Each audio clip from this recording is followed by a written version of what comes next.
Hey everyone, welcome to another YouTube video here under the GenTech channel. I have my man Jack here, and we're going to discuss how to blow up your social media using content. Thanks for being here. Thanks for having me, Amel.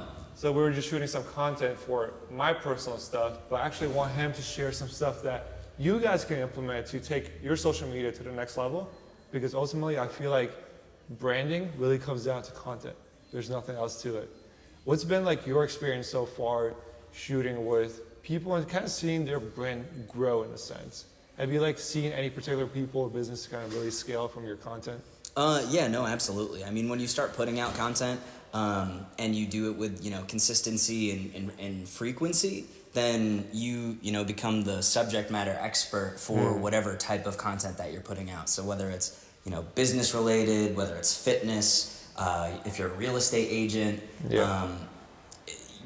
social media is a free platform, and it allows you to have the widest reach with the not least amount of effort, because it does require some. But I think people complicate the game a lot, and I think that if people focus on putting out a large volume of content consistently and frequently, I think that they would do a lot better of a job in dominating the social media game. But everyone talks about volume and frequency. We all discuss it. I talk about it, right?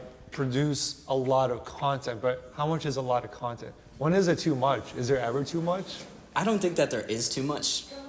Consistency and frequency can mean a lot of different things to different people. So whether it's 3 times a day, in your or Christian's case, or it's 3 times a week, the consistency is what's important.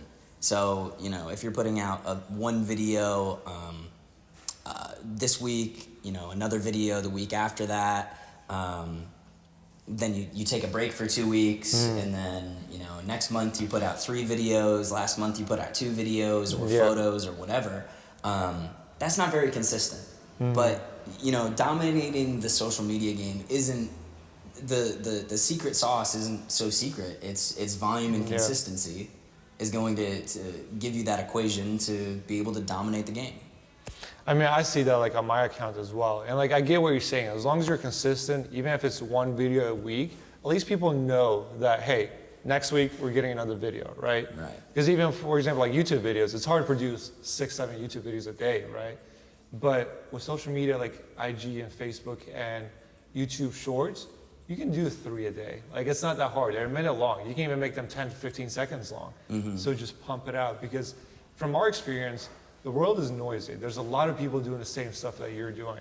So you have to like really grab their attention.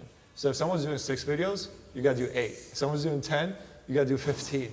I think that it's easy to get caught in, the rat race of trying to keep up with the Joneses in a content, metaphorically speaking, of course. But I don't think that there's ever a point where you're putting out too much content. And, as Christian always says, I think that if people are unfollowing you because they're seeing your content too much, then you're doing the right thing. Yeah. I mean, I don't know if we discussed this already, but when Greg Cardone was supposed to go up to like a show, or like someone reached out to him to like speak at an event.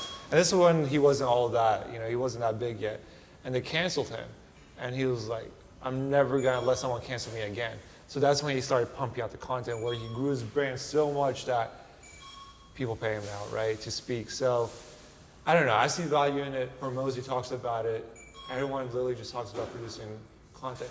And like, just to like piggyback like the content to kind of like our strategy with email marketing, with funnels. Honestly, like people like do 2 or 3 emails. Like our funnel is 20 emails. You sign up to like one thing, you're getting 20 emails, right? Because it's hard to grab someone's attention nowadays. So you're not gonna see the first email, you're not gonna see the second email, you're not gonna see the third email. Just like Reels, you might see my first video, but you might miss the next 10 videos. So produce enough, like so much, where if someone's got a second to go on IG or check their email, it should be you. But the only way you can do that is by literally pumping it out. Yeah, you really have to be top of mind. I also think that figuring out ways to be inventive and be able to reinvent the content that you've put out is crucial. So it's like you may record a video that's a minute long, but you may talk about 4 or 5 different points or topics in that video. Yeah. There's nothing saying that you can't go back and you can't So you put out one 60-second long video. You can go back and you can chop that 60-second long video into 5 pieces. 100%. And you can make 5 more pieces of content, and you can, allow the content to sort of scale for you. Now, when it comes to quality, what meets your minimum level of expectation? Where like, dude, I'm not publishing that. Like, I'm not putting my name on that. Versus, all right, let's just go. Like, this is good enough. I think for myself, I'm a little more lax than when it comes to my clients. You have to uphold certain standards that your clients have for you and themselves. But for me, if it's 80% as good, with the exception of audio, bad audio is a killer. Like Mr. Beast in like the first 2 seconds of one of his videos had like a big burst of wind hit the microphone. And it's like. And like the viewing rate drops off immediately. Mr. Beast never had bad audio after that. Interesting. Never thought about that. So it is like really the first 2 seconds that still matter. 100%. So when I deal with clients that are like, I want a 60-second video, I try not to commit to numbers because I can absolutely make a 60-second long video. Sure. But that might not be the best video. The best video might be a 45-second long video. Sure. But, with our short attention spans, right, and our ability to, continuously scroll almost at an anxiety-driven pace, right?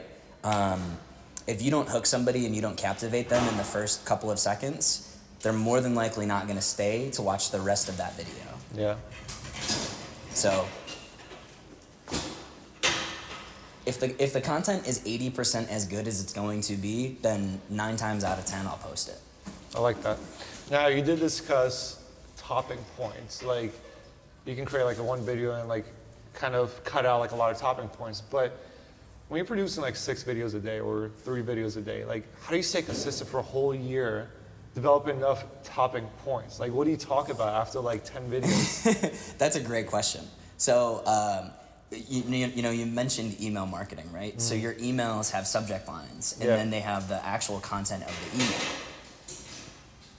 I like to think of videos and these like 60-second reels that we're producing so much content of as emails. So the hook is going to be your email subject line. Yeah. So I have a note. In my notes app, I have just a rolling list of topics. Sometimes it's. Where do you find them though?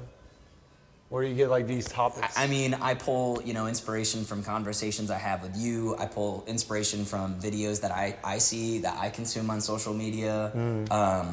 We're always figuring out how we can provide the best services and scale out and maximize the economies of scale of the content. So, I pull inspiration from all different sources. I like that. Because I do that as well. Like, before we shoot, I have like 3 accounts that like I kind of follow. Brad Leah, Grant sometimes, Hormozy. And I'll literally just go through their videos and I'll pick topping points. Okay, I like this, write it down. Okay, I like that, write it down. So you can always piggyback off of other people. But something that you realize as well, Greg Cardone talks about the same stuff. Gary Vee talks about the same stuff. Hormozy almost talks about the same stuff, right? We've been watching Gary Vee regurgitate the same information for 10 years. But like we still like bring up his name, because he drilled it in our brain so much. So you don't really have to bring up new topics. You just have to, in a sense, reiterate the same topic, right? So yeah, you don't have to reinvent the wheel. We made a video where you're like, good artists copy, great artists steal. Great artists steal. Yeah, exactly. And it's true. It's true. Because like there's this one video I also created which I loved. Like why are there so many news channels discussing the same news? Because people follow particular sources, they trust particular sources. So if Grant Cardone says something and then you say something, let's bring it to like a close relationship, like your girl. Will she trust Grant or you? Same topic, hopefully. But that's the point. Like people want to hear from you. People trust you, right? So recycle the same content. It's funny. I saw that firsthand the other day. I was looking at. I'm from Syracuse, New York, and in my Facebook feed pops up a Central New York news website that was publishing the story about the kid falling off of the ride in Orlando. We're based in Tampa. Orlando is like a 2-hour drive away, and this Central New York website is reposting that. Well, why would they do something like that? It's because the news sustains itself off of ads, right? So they're getting paid ad revenue, and so it's in their best interest to broadcast trending stories. 100%. It's like there was a pretty big Instagram strategy. It still kind of works, but it worked a lot better before the invent of Reels, where if you wanted to grow a large page, you would post trending funny videos. Yeah.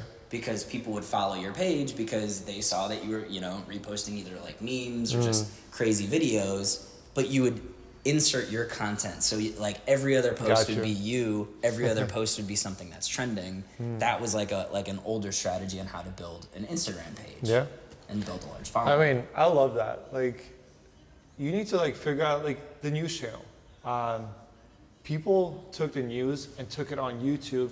There's this one guy I follow. Like, honestly, I forgot his name. I used to follow him during COVID, but he would live stream the news, have his face next to it, and just give his 2 cents. So taking the memes, the live trending like reels, and talking about them, right?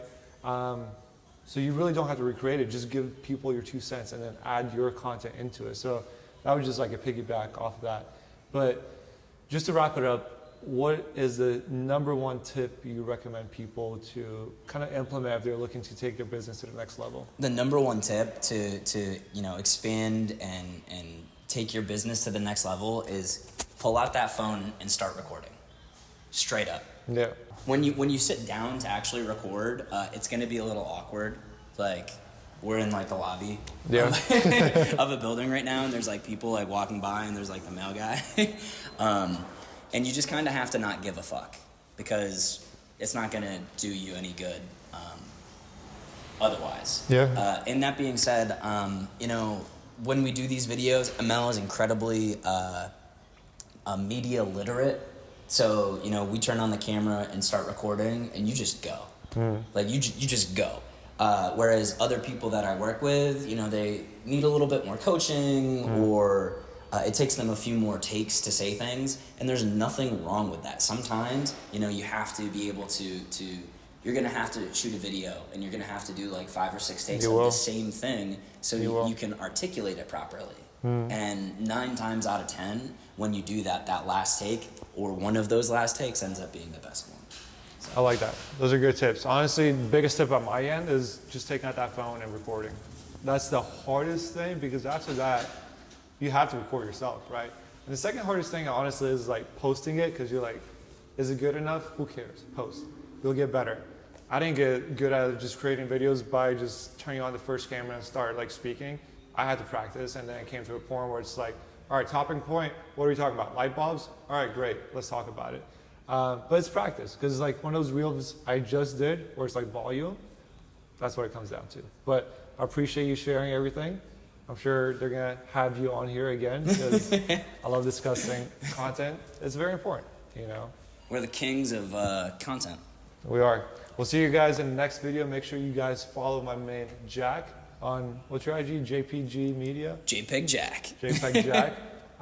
YouTube channel, if you guys aren't subscribed yet to our GenTech YouTube channel, follow that. And also our new most beloved thing, our podcast. We just recorded our second one last week. So make sure you're following that on Spotify and YouTube, and we'll see you guys. Thanks for joining the GenTech YouTube channel.